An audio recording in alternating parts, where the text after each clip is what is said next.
They were nuns, women who swore their lives to God. When the Vikings came, that vow became a sentence. Those who weren't killed were stripped, raped, and branded as holy property. Some were forced to bear children for their captors.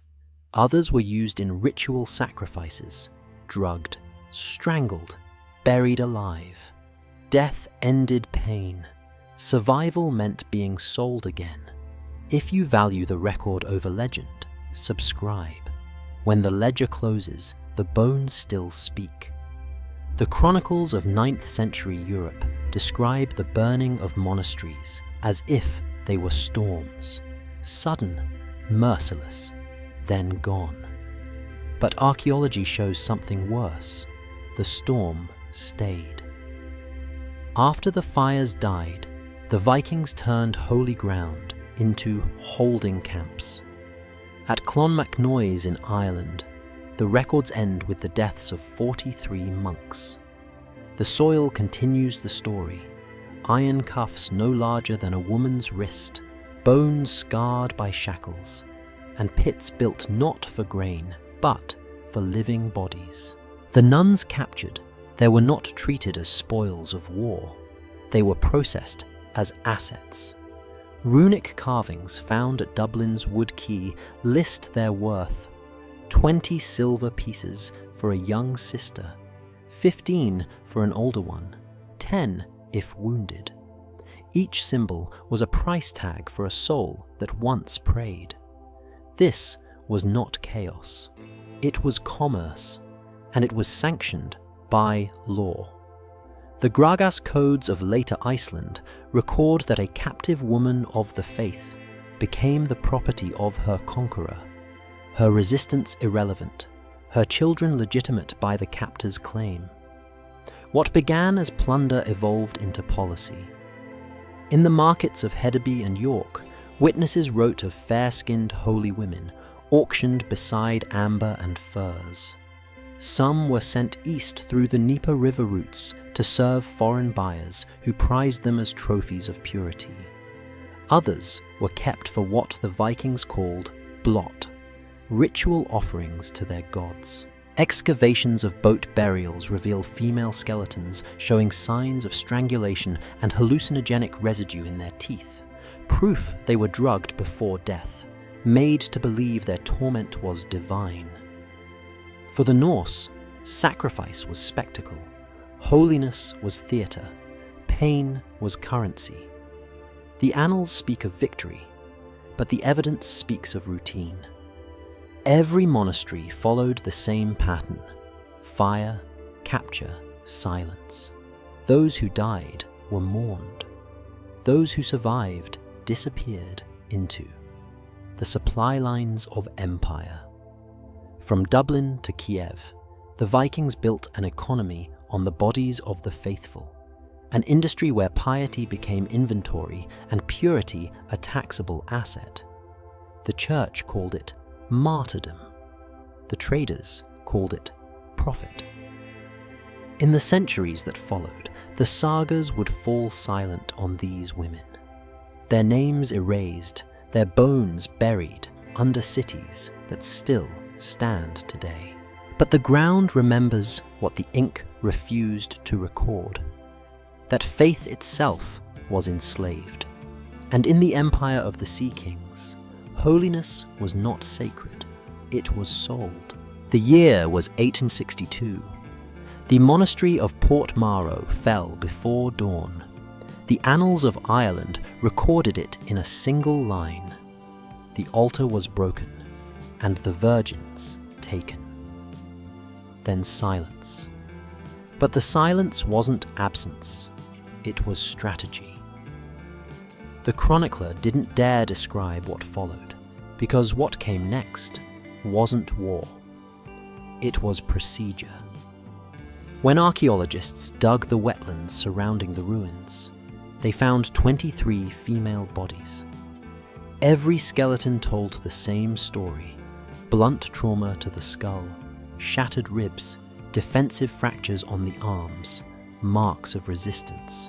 None bore signs of sword wounds. These women hadn't died in battle. They'd been beaten slowly, methodically. Each injury mirrored the last, as if inflicted according to instruction. The pattern was so precise that forensic teams now call it the Port-Maro sequence. Capture, restraint, assault, mutilation, disposal. It wasn't rage, it was a ritual. The Norse word blot meant sacrifice, but it also meant transaction, and a gift to the gods paid in flesh. When the Vikings took nuns, they weren't desecrating faith, they were repurposing it. These women became living offerings, instruments to guarantee victory, fertility, or protection at sea. And when the ritual ended, their bodies sealed the covenant with death. In the Norse mind, purity was a resource. A virgin's body, unbroken by men, carried the symbolic weight of divine favor. To violate it publicly was to absorb that power, to dominate not just an individual, but a rival's god. The sacking of a monastery wasn't simply a theft, it was an act of religious conquest.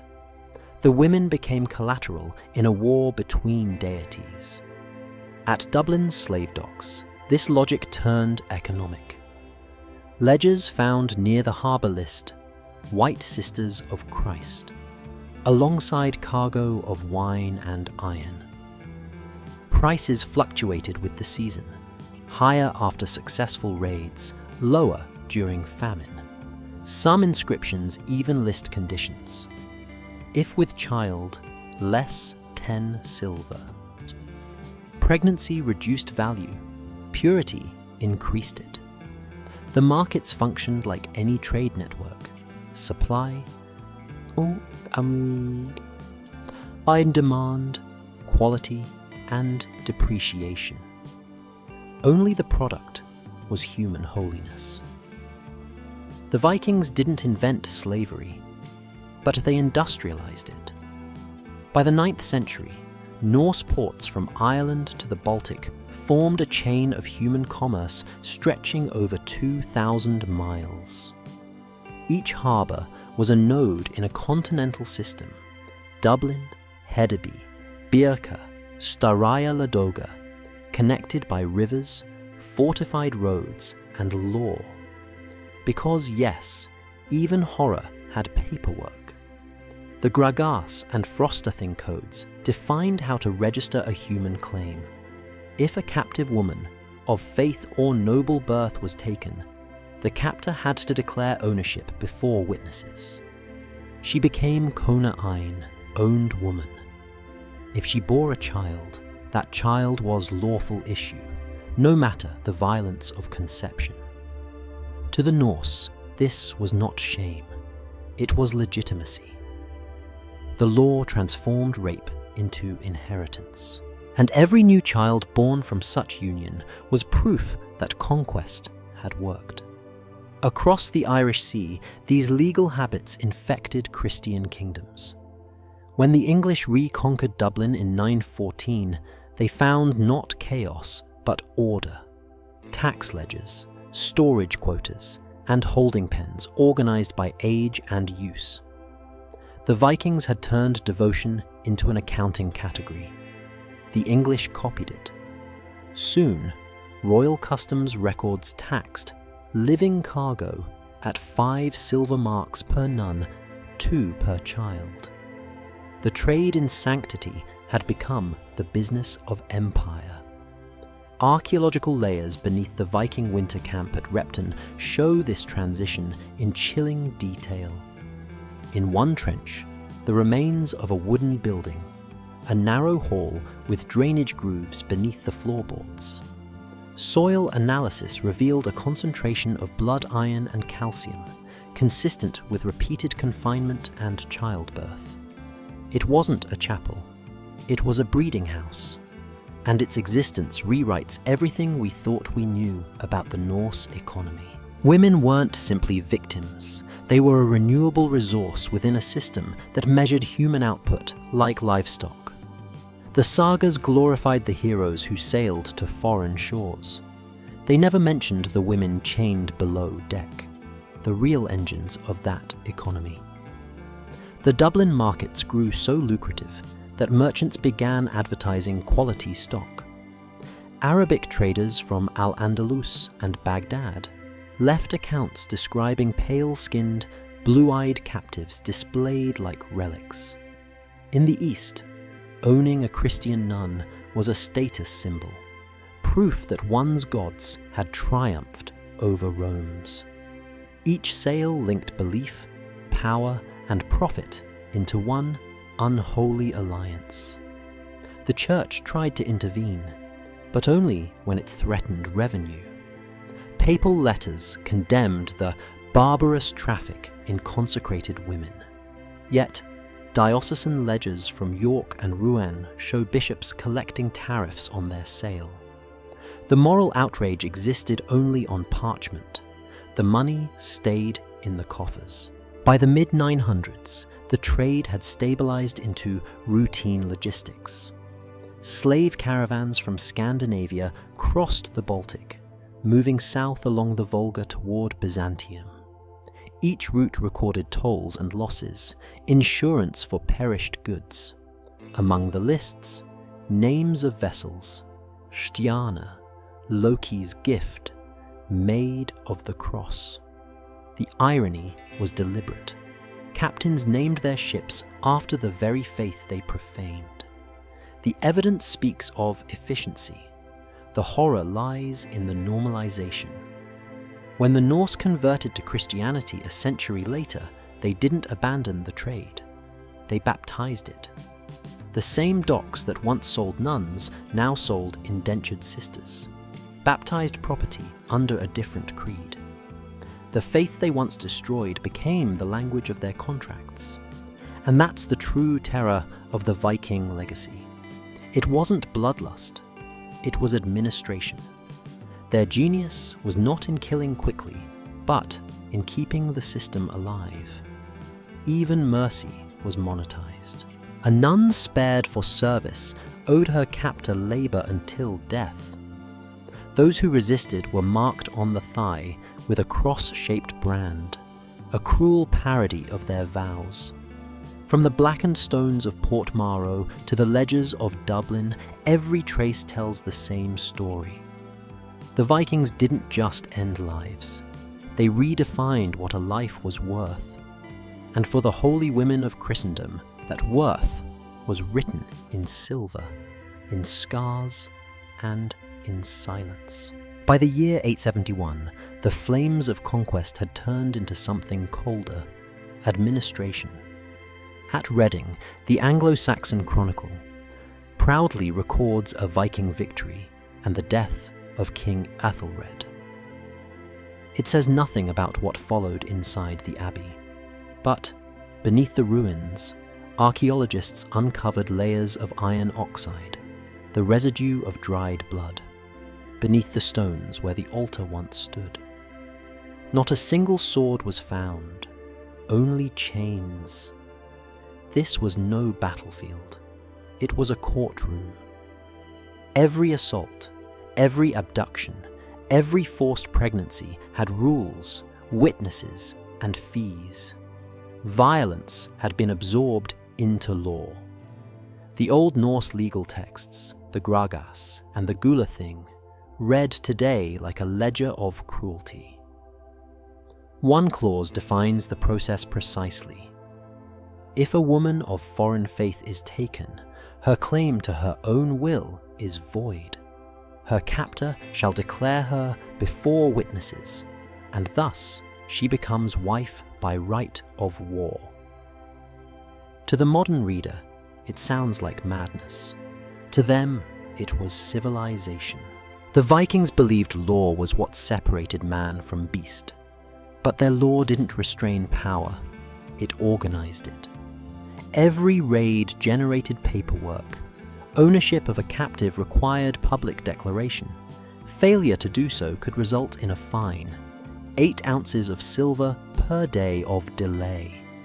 The church condemned them as savages, yet their bureaucracy was more meticulous than any Christian court of its time. What these laws achieved was a miracle of moral inversion. They turned atrocity into inheritance. A child born of a captured nun was no longer a bastard. It was legitimate by decree. Its father gained property rights not only over the woman, but over her offspring, ensuring the bloodline of conquest continued without question. That was the genius of their cruelty. It left no orphans, only heirs. To understand how absolute this system was, we must look at the pit sites of Dublin, unearthed beneath modern streets. There, archaeologists found hundreds of wooden tags etched with short inscriptions, names, dates, and tallies. Some bore simple runes meaning sold, delivered, or bread. These weren't memorials, they were receipts. Every transaction was catalogued: purchase, pregnancy, death. A single piece of wood recorded the entire life cycle of a woman as property. Even resistance had a legal category. The Frostathing law states, "If a slave woman strikes her master, her tongue shall be cut, and her death drawn long, so the house may witness it." That clause, written over 1,000 years ago, was not a threat. It was procedure. And yet, the worst cruelty was not physical. It was erasure. Once declared owned, a woman lost her name. She could not be buried under her birth identity.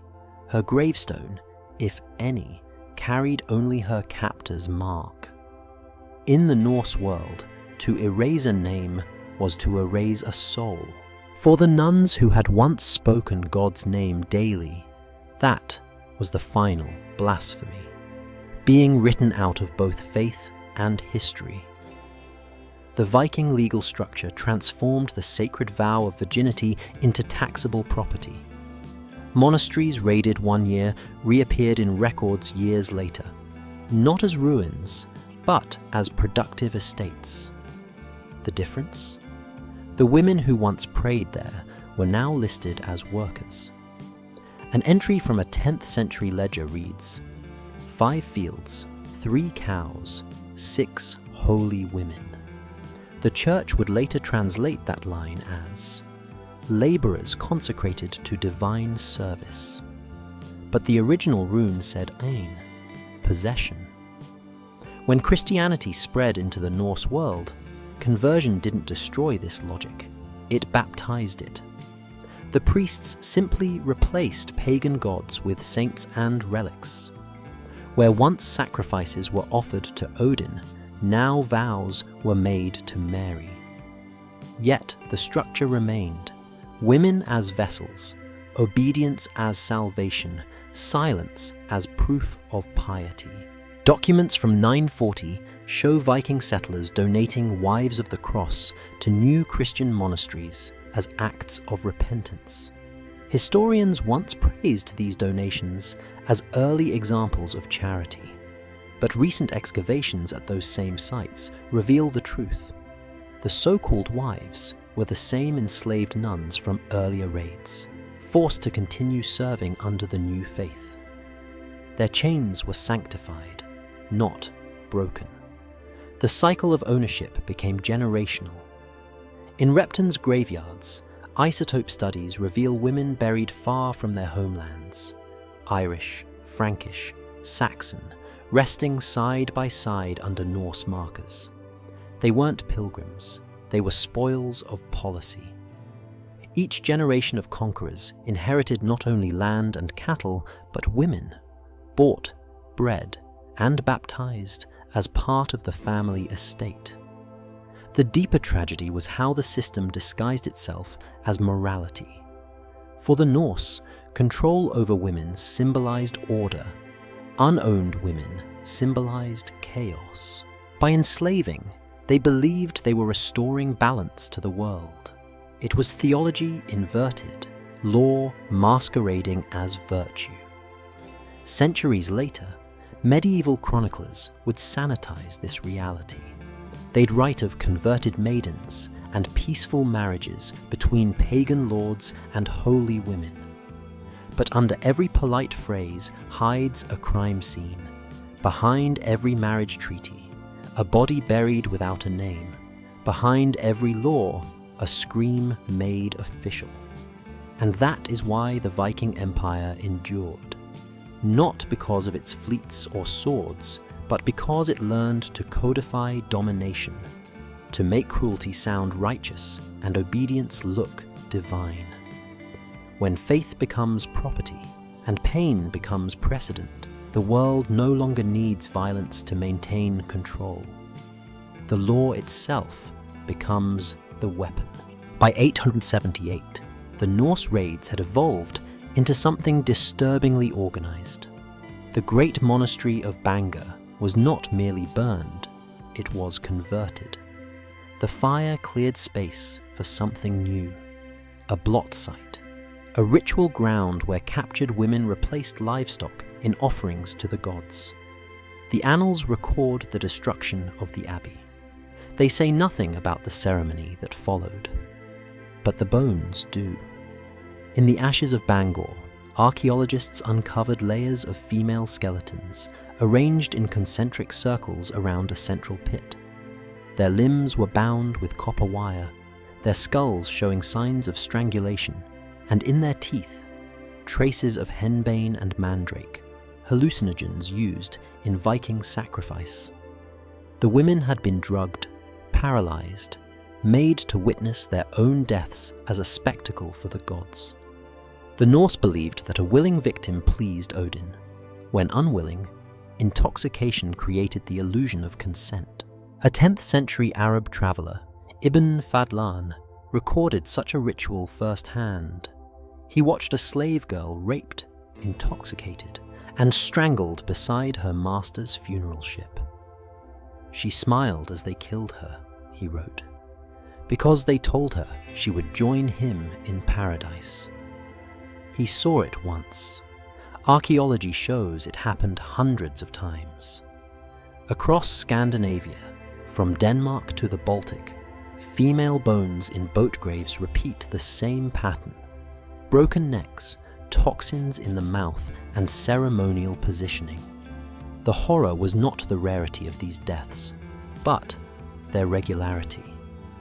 What began as sacrifice soon became storage. By the late 9th century, the Norse had built holding complexes across their coastal settlements. Dublin, Hedeby, Ribe, stone-walled chambers designed to contain the living.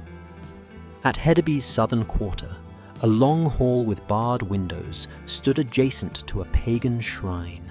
When excavated, it revealed grooves in the floor, consistent with human confinement and residues of bodily fluids in the drain.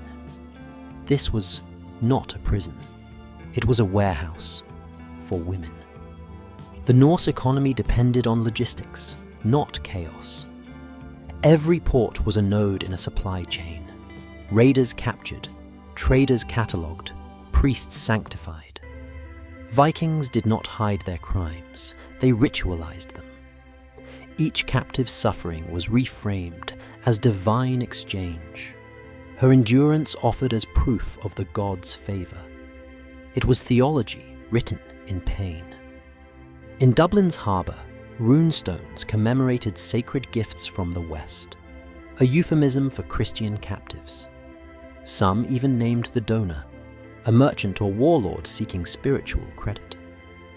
One inscription, still visible today, reads, "Erica gave to Thor 2 white sisters for safe seas, 2 women as insurance against shipwreck. The sea demanded sacrifice, and holiness was the most valuable currency." Inside these warehouses, the women were not simply stored, they were processed.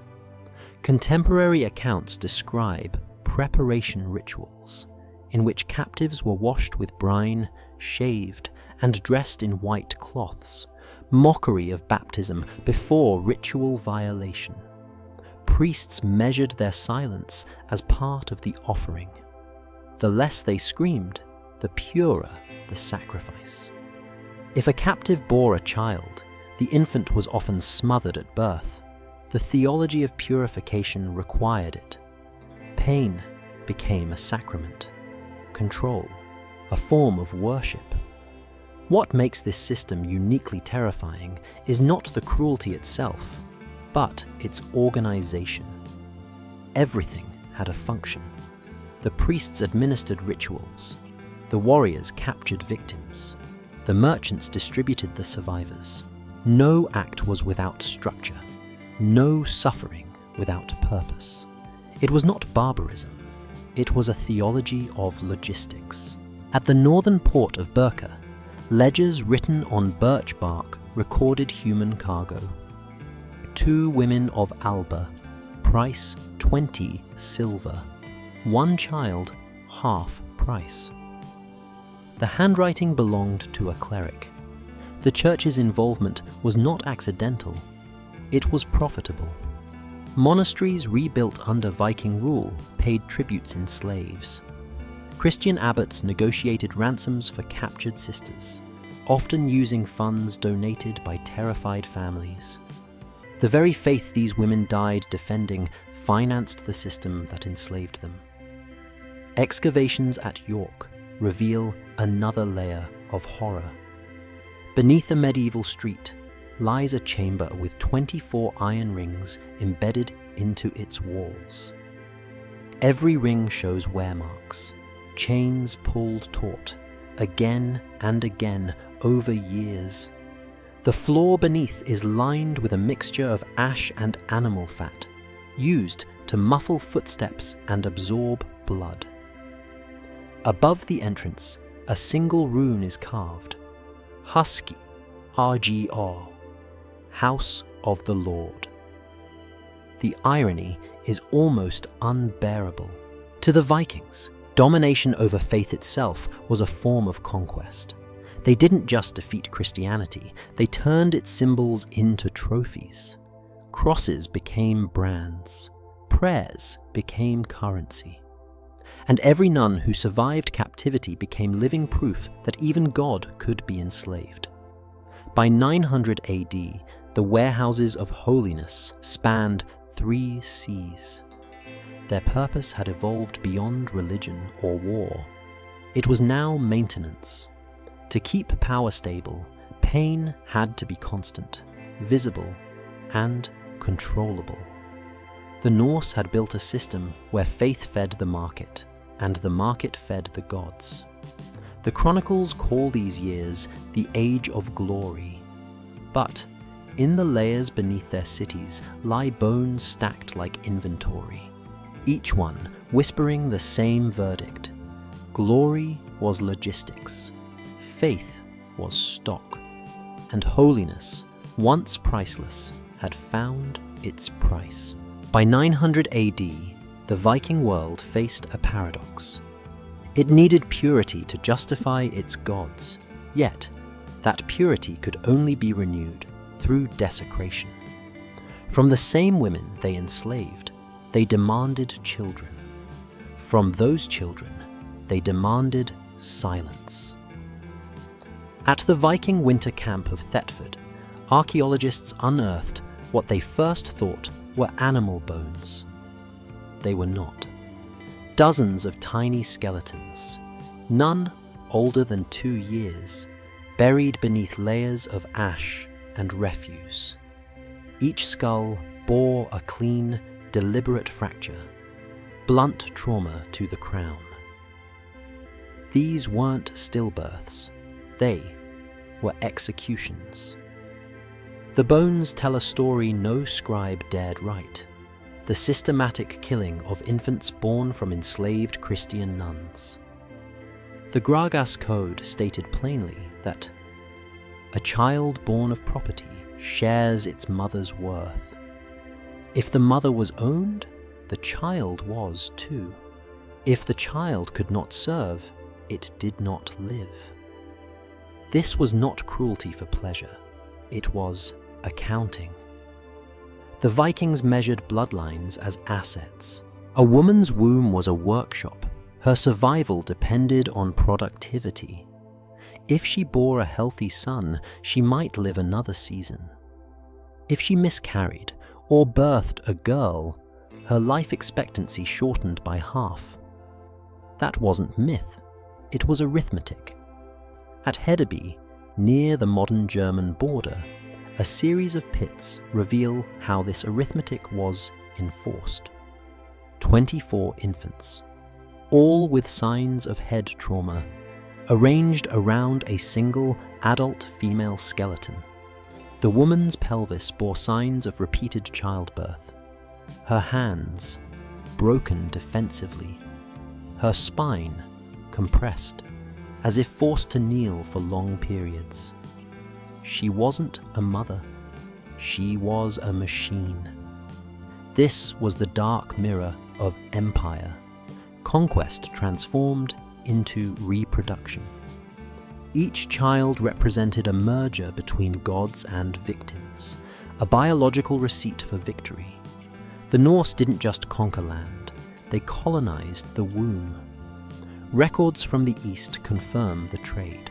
Arabic merchant Ibn Khordadbeh wrote of Frankish and Saxon women bearing children for their masters, the offspring sold to foreign courts as servants and singers.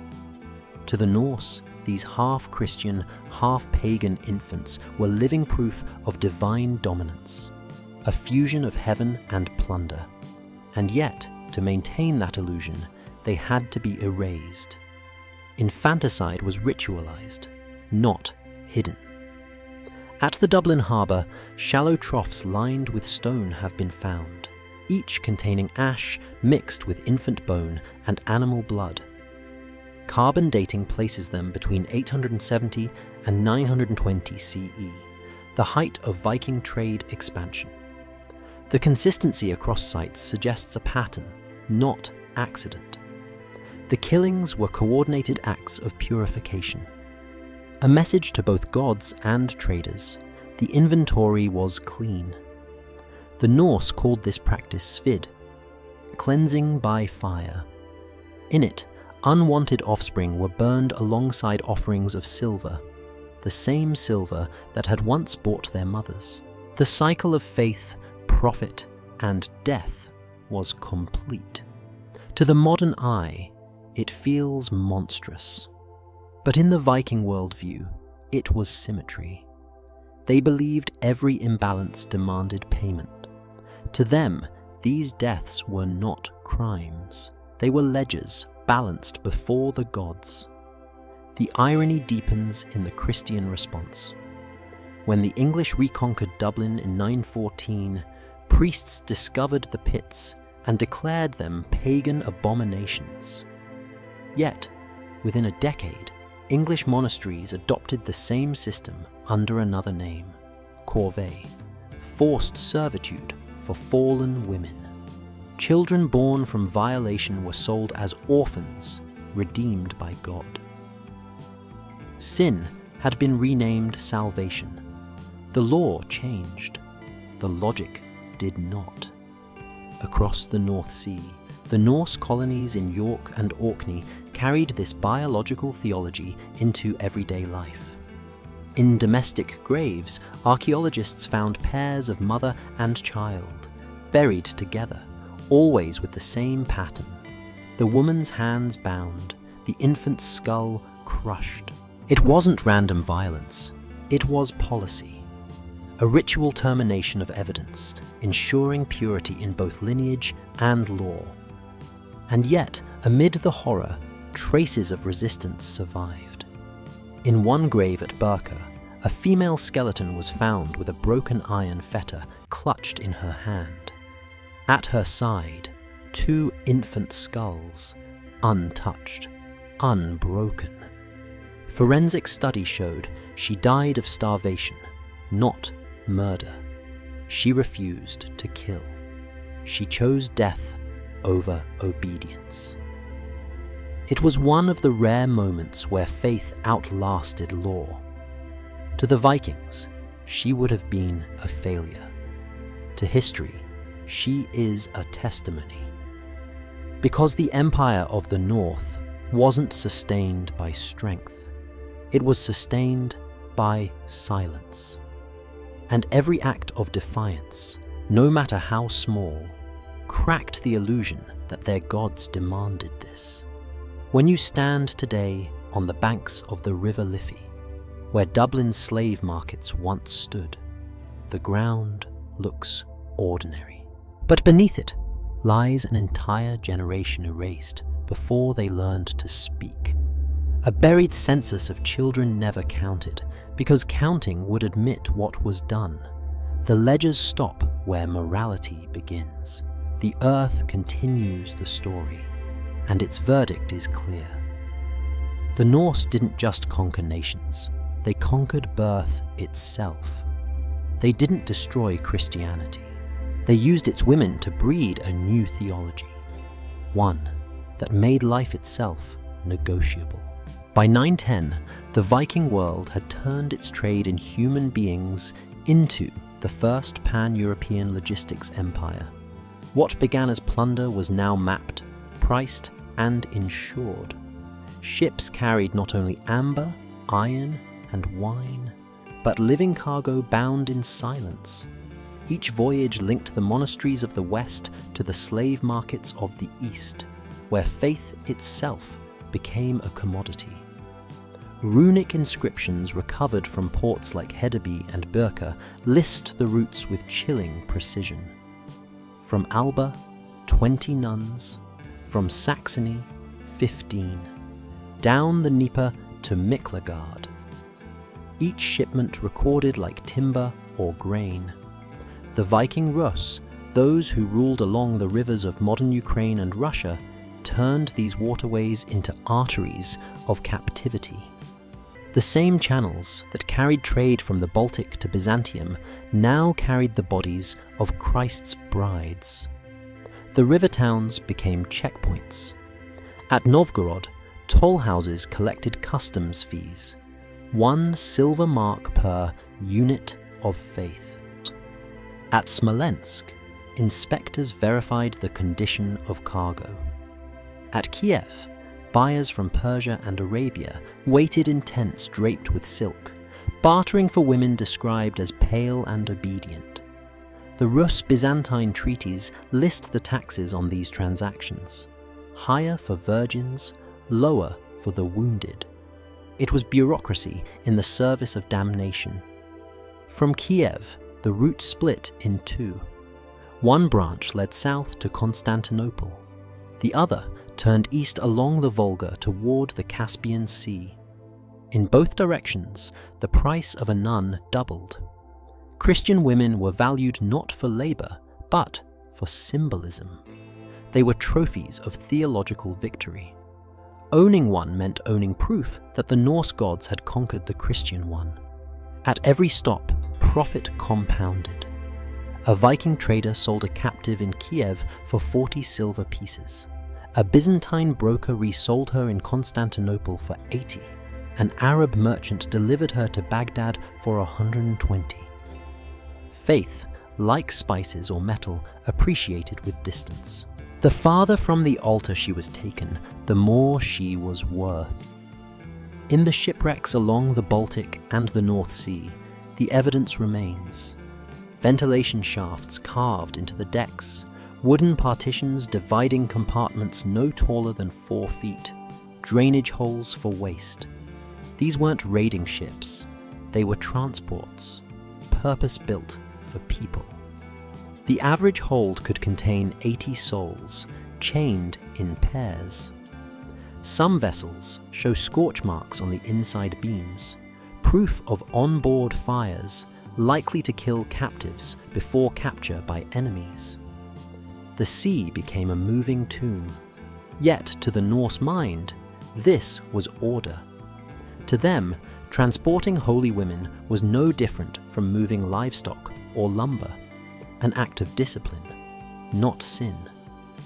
Even the gods demanded documentation. At Hedeby, a fragment of birch bark preserved a sailor's oath. If any die at sea, their worth shall be paid in salt and wine, lest Thor's wrath follow. The dead had to be compensated. Their suffering had market value even in death. But these routes didn't only enrich pagans. Byzantine and Islamic buyers paid in gold, silk, and spices that flowed back into Europe through Viking hands. Those goods financed churches, monasteries, and kingdoms that publicly condemned the trade even as they profited from it. By the mid-10th century, the same silver minted for Viking commerce bore the faces of Christian kings. The faith that denounced slavery ran on the currency it produced. Archaeology confirms the extent. At Staraya Ladoga, bones of chained women lie beside imported glass from Venice. At York, northern England, a warehouse foundation contains a mosaic fragment from Constantinople. Every artifact tells the same story. The roots of devotion and despair were one and the same. The infrastructure of holiness had become indistinguishable from that of harm. The logistics were astonishing in their precision. Ships left Dublin in spring, reached the Dnieper by midsummer, and returned by winter loaded with gold and grain. The traders called it the Circuit of Salvation. Each port offered blessings for safe passage. Priests in Kiev prayed over ships carrying women who once had prayed themselves. The irony was complete. Even language betrayed complicity. In Norse contracts, the word for slave shifted from thrall to thjónustukona, literally servant woman. In Latin charters, it became ancilla Dei, handmaid of God. Both phrases disguised ownership as piety. Each rebranding washed another stain of blood from the record, but the bones never forgot. Some captives vanished into the east entirely. Arabic chroniclers describe monasteries along the Volga where foreign women sing psalms in chains. Others entered harems as curiosities of faith. A few, like one recorded in the Book of Roots and Kingdoms, rose to minor influence, using their knowledge of languages to broker peace. But most disappeared between ledgers, too small for commerce, too impure for salvation. The system's genius was its continuity. When Viking power waned, the roots remained. Christian kingdoms inherited them intact, renaming ports, repainting altars, but keeping the docks, the chains, the taxes. By 950, the trade in holy women had become Europe's hidden spine, an invisible economy supporting its rebirth after the Dark Ages. Civilization was rising, on the bones of its saints. From the North Sea to the Caspian, every road bore the same stain: faith transported in cages, law written on skin, salvation sold by the ton. And still, the chronicles stayed silent. Because to admit what moved along those rivers would mean confessing what held the continent together. When we trace the roots today, what we call heritage was once a map of suffering. Every cathedral funded by this silver, every relic gilded with this gold, carries an invisible inscription, paid for in blood.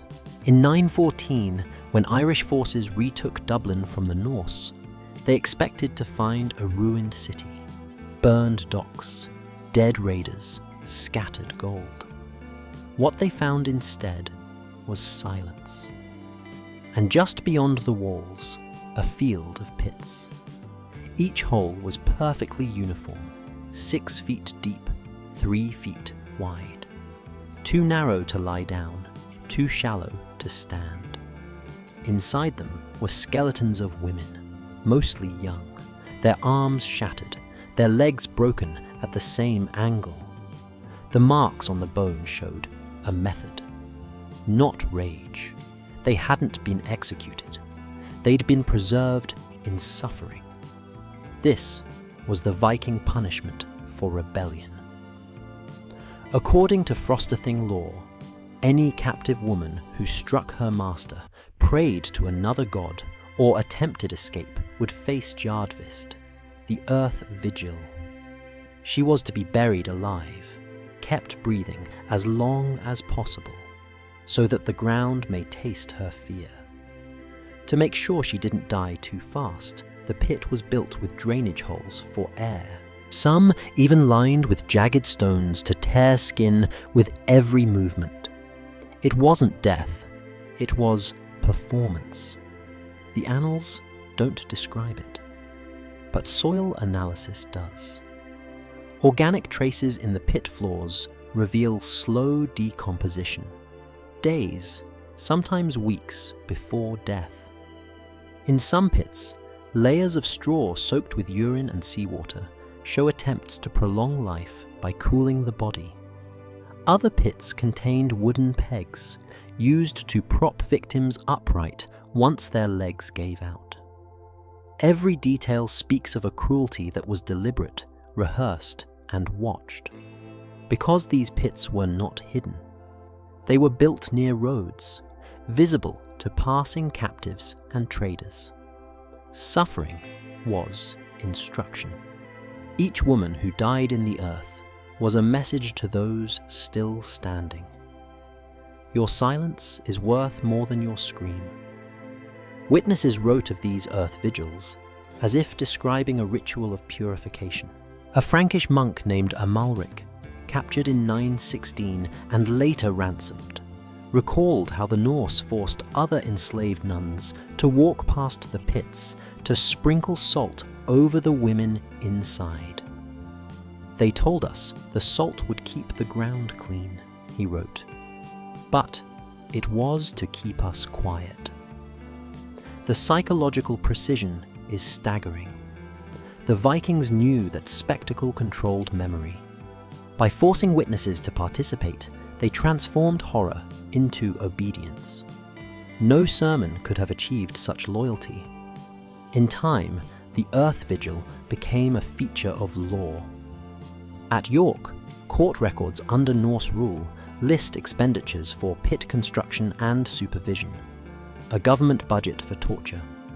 One entry reads, 5 pits dug, 3 filled, 2 reserved for next season. Even punishment had accounting cycles. And yet, the system was not born from madness. It was maintenance.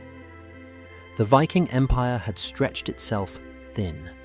Raids declined, revenues fell, morale dropped. The pits became theatre for power, a visible reminder that fear was still profitable. Pain, repeated publicly, became a kind of tax. Archaeological layers show the progression. In early years, pits were crude. By the late 10th century, they evolved, lined with wooden beams, fitted with small openings for food and water. Captives could be kept alive for months. Their voices, hoarse from pleading, echoed through the fields at night. That was the point. Sound was part of the punishment.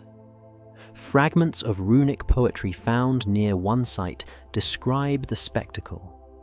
The ground drinks the prayer of the white woman. Her breath feeds the dark soil. The gods hear her last song and are pleased. It reads like devotion. It was propaganda. Even after Christianity returned, the practice didn't vanish. It adapted. Anglo-Norse kings outlawed pagan sacrifice, but preserved earth confinement as punishment for blasphemy. The pits changed purpose, not design. Now they buried women accused of heresy or disobedience, often those same nuns who survived earlier raids. A new religion, an old ritual. The earth stayed hungry. By 930, Dublin's outskirts had become a necropolis of obedience.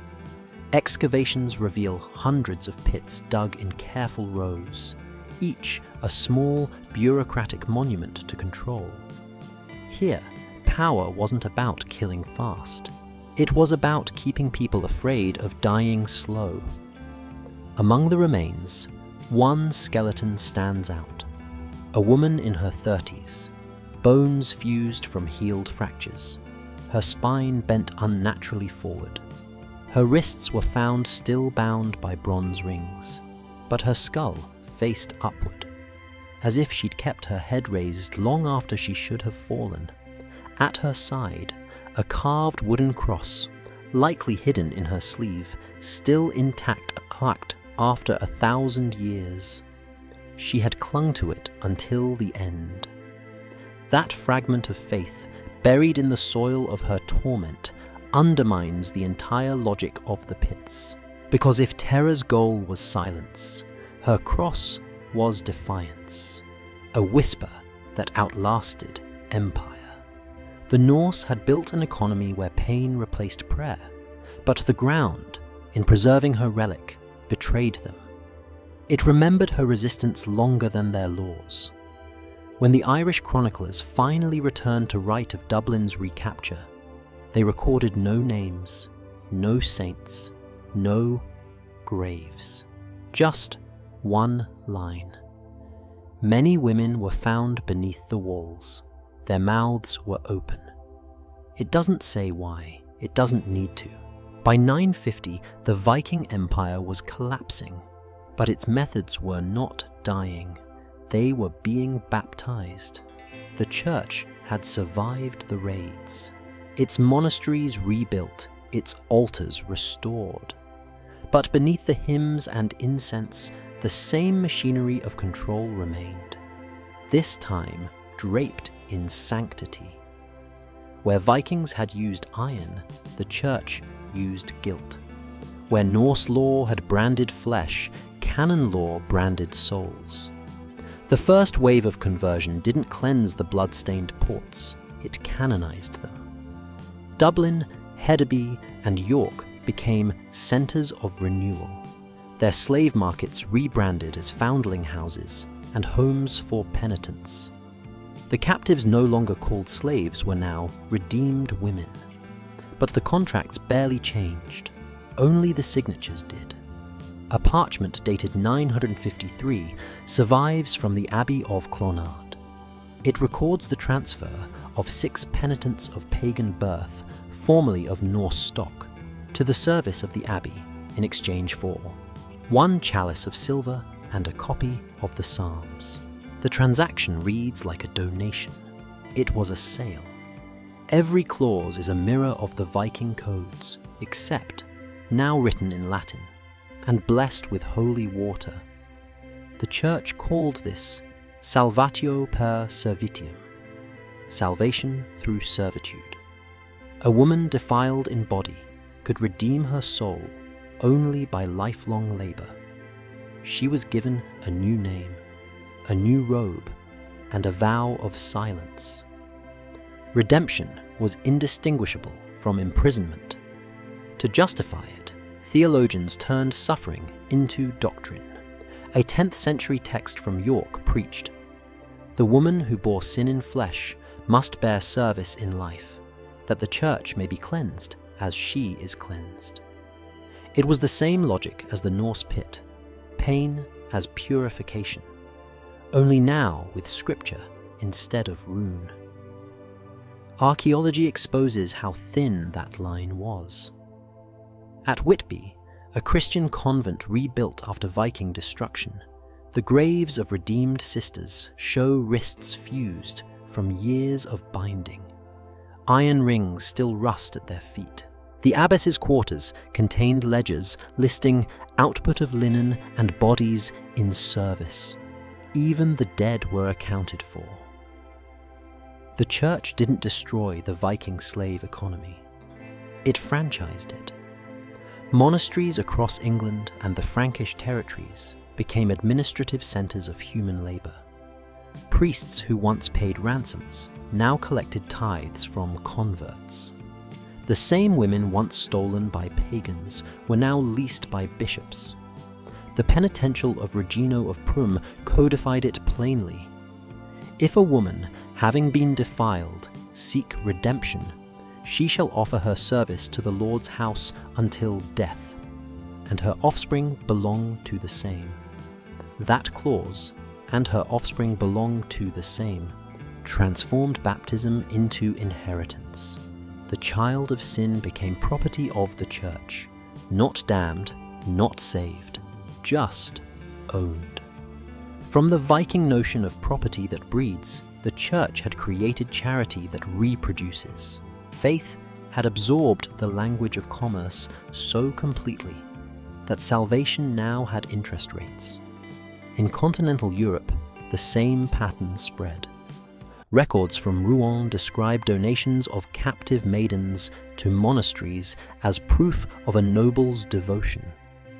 One count gave 10 in honor of his son's birth, another 20 for the forgiveness of his father's crimes.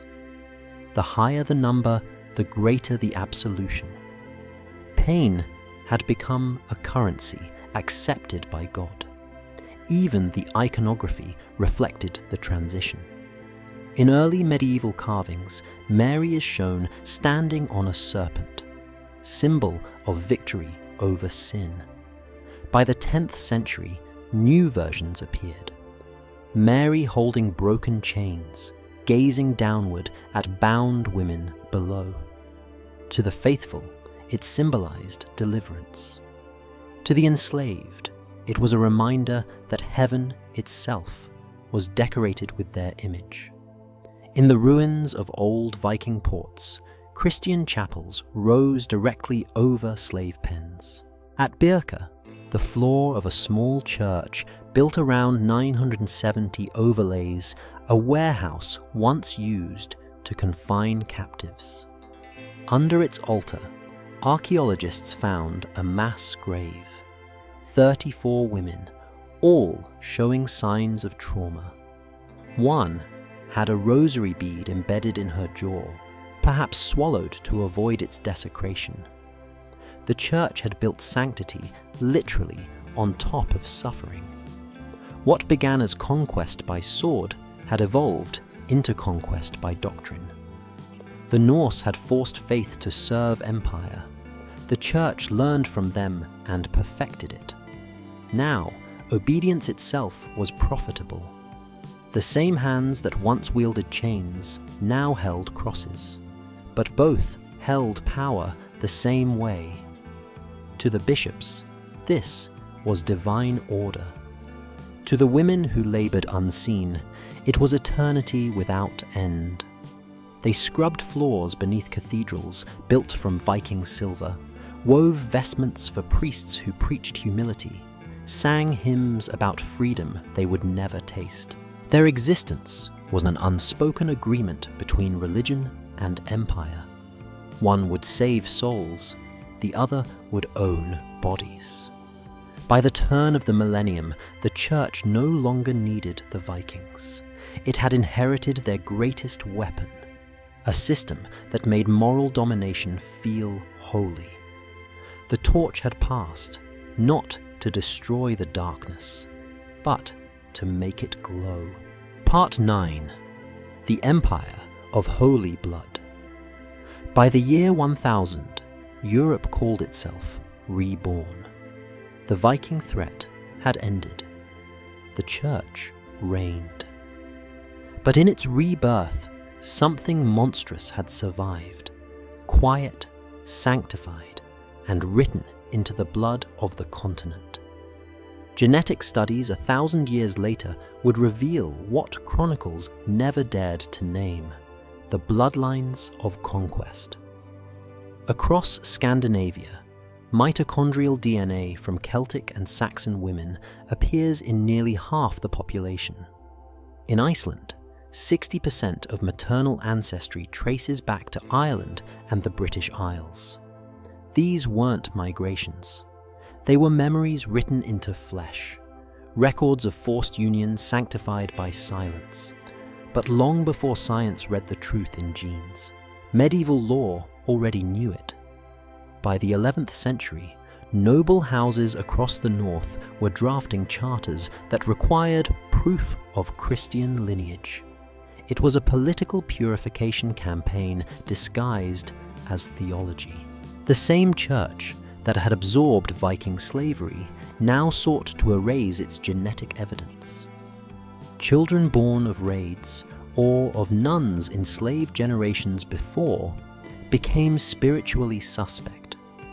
The word bastard, once meaning born in a stable, became a legal category. It defined not only illegitimacy, but impurity. And the cruelest irony? The Church had created the very bloodlines it now condemned. It built Europe's purity on the bodies of women it defiled, and then shamed their descendants for existing. Records from Normandy show royal clerks purging names from baptismal rolls. Those traced to Nordic fathers and Irish mothers were quietly excluded from inheritance. Some monasteries even charged nobles to prove the cleanliness of their blood. The same system that once sold women now sold absolution to their grandchildren.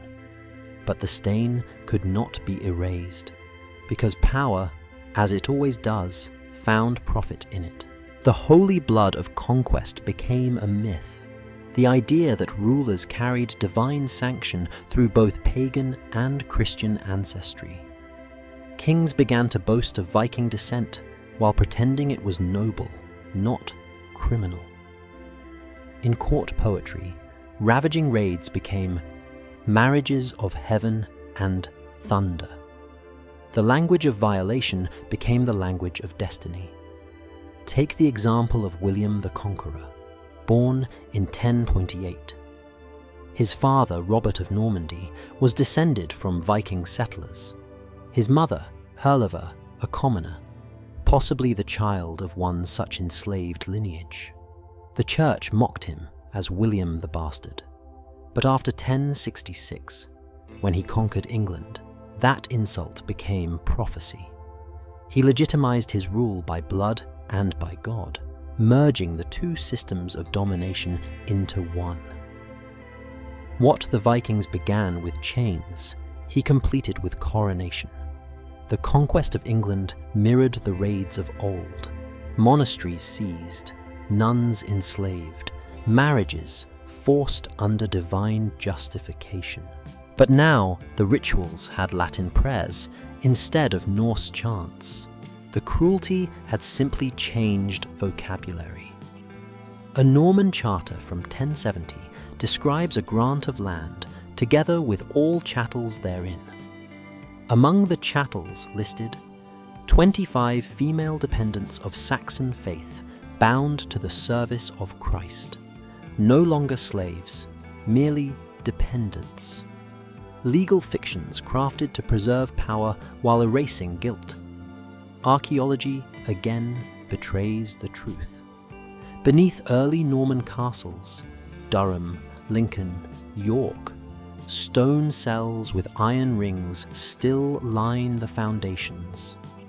The women buried there show identical injuries to those of Viking captives. Wrist fractures, pelvic damage, signs of repeated childbirth. The conquerors changed flags, not methods. It wasn't just England. Throughout Europe, noble families traced their legitimacy through mixed blood, then sanctified it through marriage alliances. By the 12th century, holy lineage meant both divine right and biological control. To marry into purity was to buy moral stability. To be born outside it was to be erased from history. And yet, the memory of those erased women refused to vanish.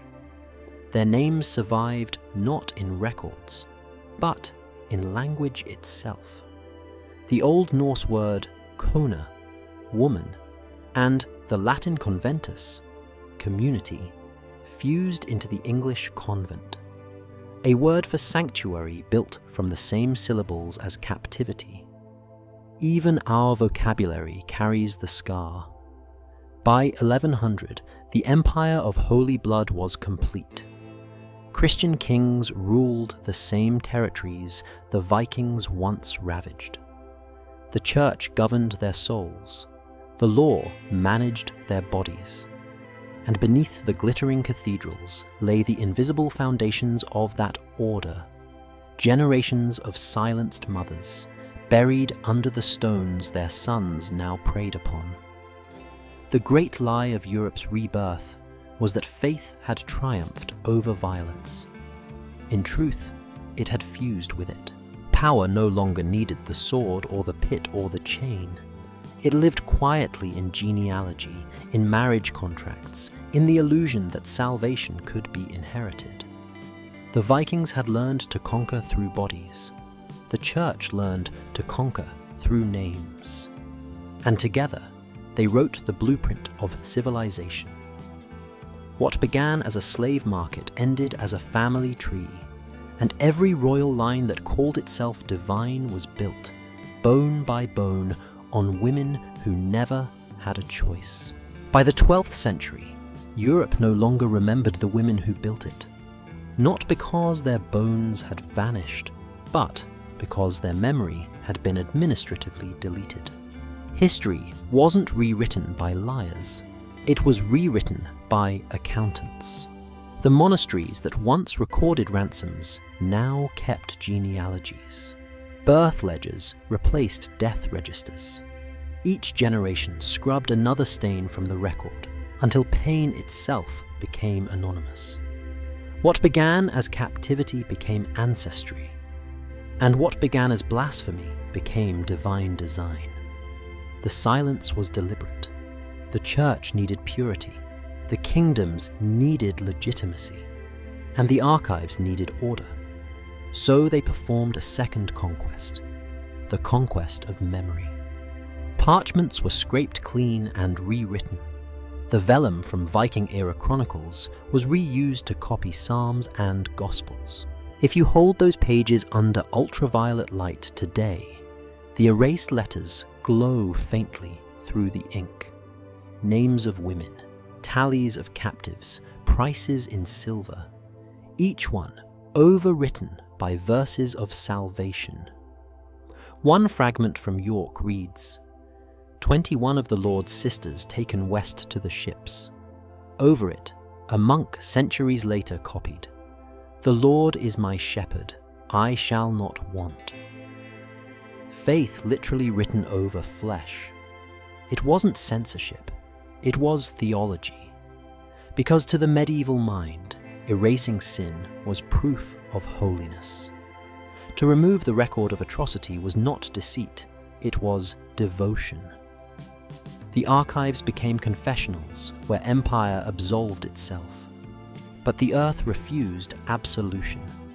At Repton, a monastic burial site once part of a Viking stronghold, archaeologists uncovered two distinct layers of graves.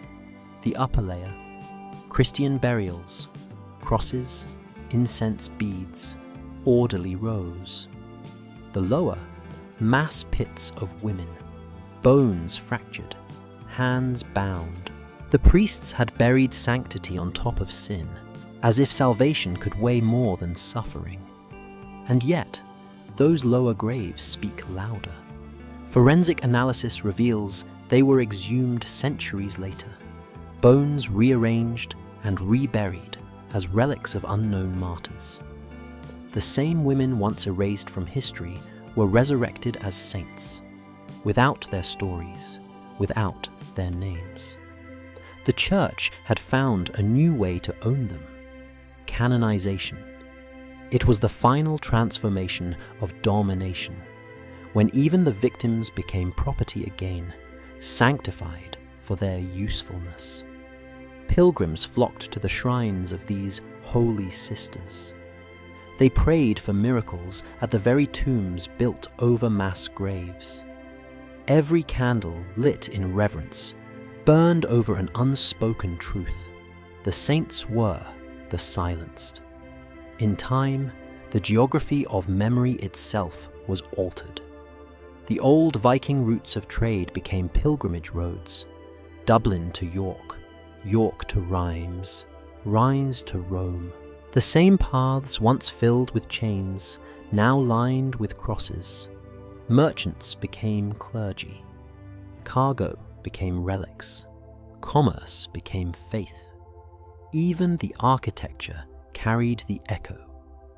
Many cathedrals built during the 12th century followed the blueprint of Norse warehouses: long rectangular halls, ribbed beams, arched ceilings. Their beauty was the aesthetic evolution of captivity. The very structures that once contained chained bodies now contained choirs. The shape of oppression had become the shape of worship. And so, when medieval chroniclers wrote of Europe's awakening, they described it as renovatio, renewal. But archaeology gives it another word: palimpsest. A surface scraped clean, written over, hiding what came before.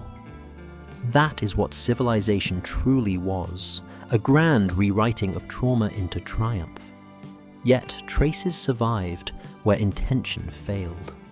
Hidden in monastery margins, a few monks left cryptic notes. Pray for the unnamed women buried beneath. Some signed only with symbols: a cross, a circle, a broken chain. Perhaps they knew what they were doing.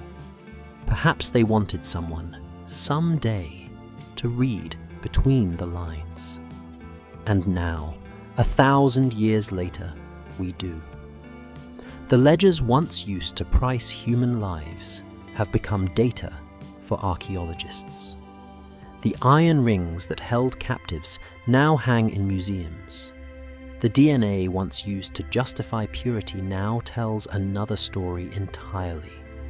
History's cruelest joke is that it cannot lie forever, because bones don't pray, they testify.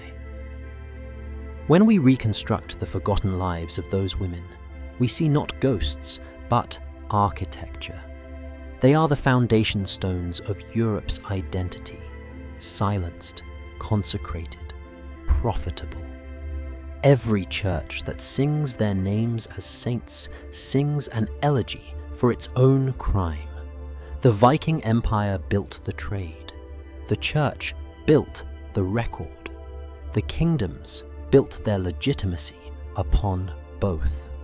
What remains to be built is the courage to call it by its real name. By the late 20th century, Europe began to exhume itself. Construction crews digging foundations in Dublin, York, and Repton found not ruins, but evidence. Every spadeful of earth unearthed the truth that the archives had long buried. Bones of women, small, fractured, deliberate, lay beneath cathedrals, beneath schools, beneath quiet gardens once blessed by priests. At first, the reports were clinical. Multiple female skeletons, ages 12 to 35, signs of blunt trauma. But when archaeologists compared the data, the pattern returned with mathematical precision. Every site once connected to Viking or early Christian trade held the same story: captivity industrialized, sanctified, and then forgotten.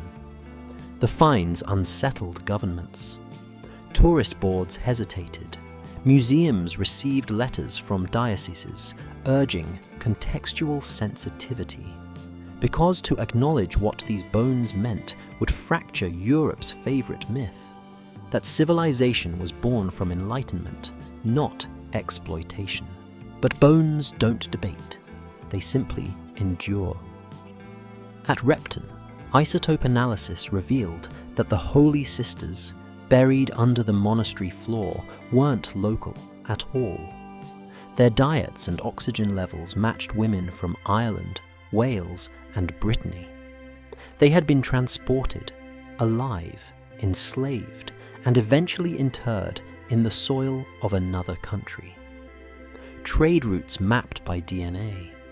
Commerce engraved in calcium. At York, excavation beneath a former church school exposed 64 small cells cut into bedrock.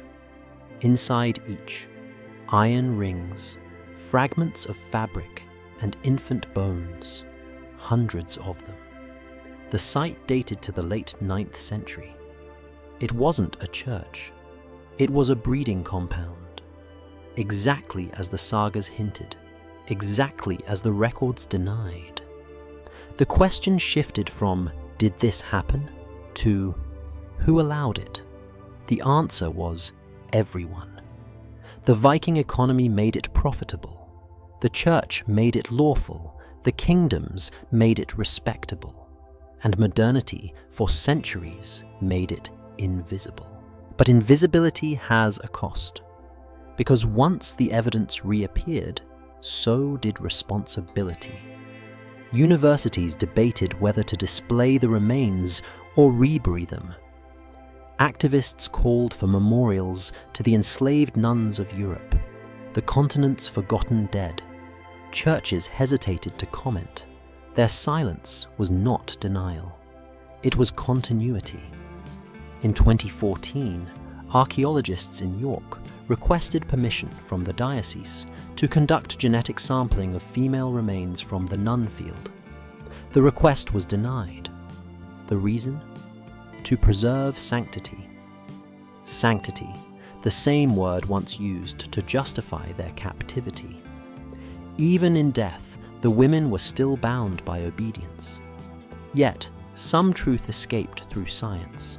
Radiocarbon dating aligned with the annals of raids from 845 to 950 CE. Chemical traces in bones showed high doses of mercury and henbane, the same poisons described in saga rituals. These weren't random murders, they were procedures. In a lab report from 2019, one line stands out. Subject number 47 exhibits spinal compression consistent with prolonged kneeling. The scientist didn't add interpretation, but history already had one. Lifelong penance, forced upon those who had nothing to repent for. The reappearance of these bodies cracked open a moral wound Europe had sealed for a millennium. Because to look at them is to realize that civilization didn't outgrow barbarism, it repackaged it. The ledgers became Bibles, the chains became doctrines, and the system survived in the name of virtue. Today, DNA sequencing traces living descendants of those enslaved women. Their genetic markers appear across Scandinavia, the British Isles, and northern France. They walk through cities built over the graves of their ancestors, unaware that their blood once paid the price of empire. The past never vanishes. It simply changes address. And so, in the echo of excavation sites, a new question emerges.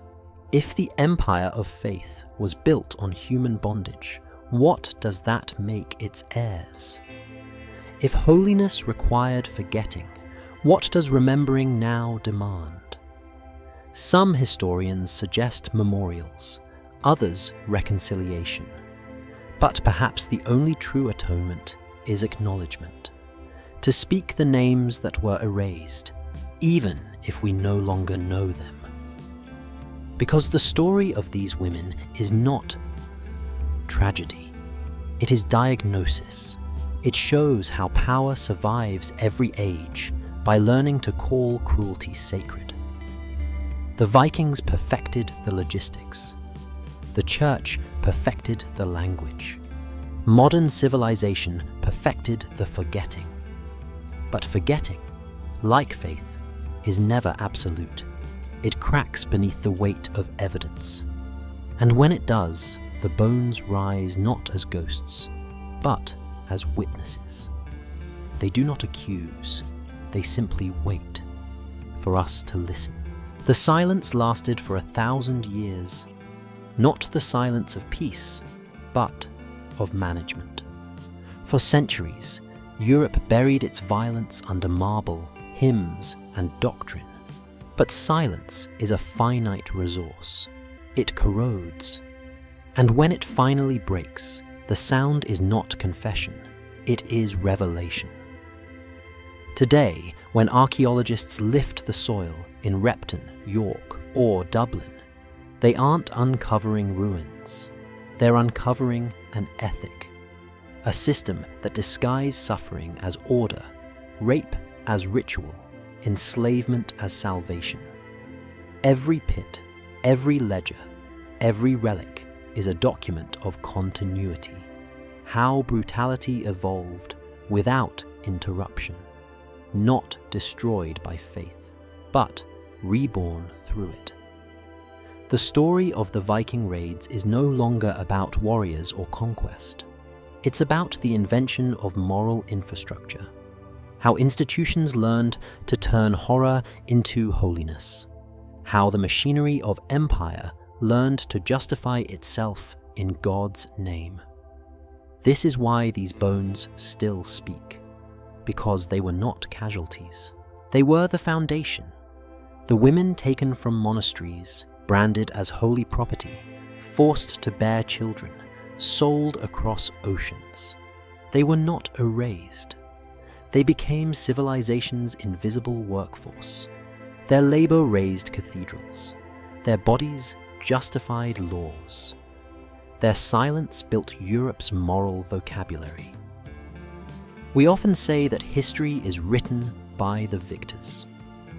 But this story shows something darker. Sometimes it's written by the accountants of pain, those who learn to balance salvation against suffering. The Vikings counted in silver. The church counted in souls. Both ledgers tell the same arithmetic.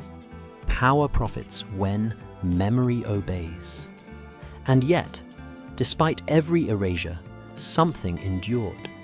Not in scripture, not in lineage, but in evidence. In the fingerprints of bone dust, in the mineral residue of tears that fossilized before they evaporated. Science has become the new scripture, one that cannot be edited by kings or bishops. In 2023, when a team in York digitally reconstructed the faces of 3 women found in the Nun field graves, they did not look like saints or sinners. They looked human, tired, resilient, ordinary. For the first time in a millennium, their faces met the light. They were seen not as symbols of purity or property, but as people. That is what history owes them. Not sanctity, not pity, but recognition. Because to acknowledge them is to admit that the pillars of Western faith and order were never clean. They were functional, built from whatever material power could afford. Even pain, when managed well, became infrastructure. The same logic persists today, in systems that exploit, industries that sanctify greed as progress, and nations that call their violence necessary. The faces change, but the formula remains. Relabel harm as duty, and history will defend you. So when we uncover these women, we are not simply unearthing victims. We are confronting our reflection. Because civilization's greatest sin was not cruelty, it was efficiency. The ability to turn suffering into policy and policy into faith. Their bones are not a warning from the past. They are a mirror held to the present. If we listen closely, beneath every anthem, every sermon, every oath sworn to order, we can still hear the sound of those who never had the right to speak. And if the ledgers of empire have closed, the ground has not. It keeps its receipts. When silence finally breaks, it does not whisper, it indicts. It names not only those who killed, but those who justified, and it demands an answer. We were told that holiness triumphed over savagery, but the bones say otherwise. They say holiness learned from savagery. They say civilization was not born from light, but from managed darkness. And if history is to mean anything, we must decide whether to keep writing over it or finally read what was there all along, because the ledger is still open. and the bones still speak.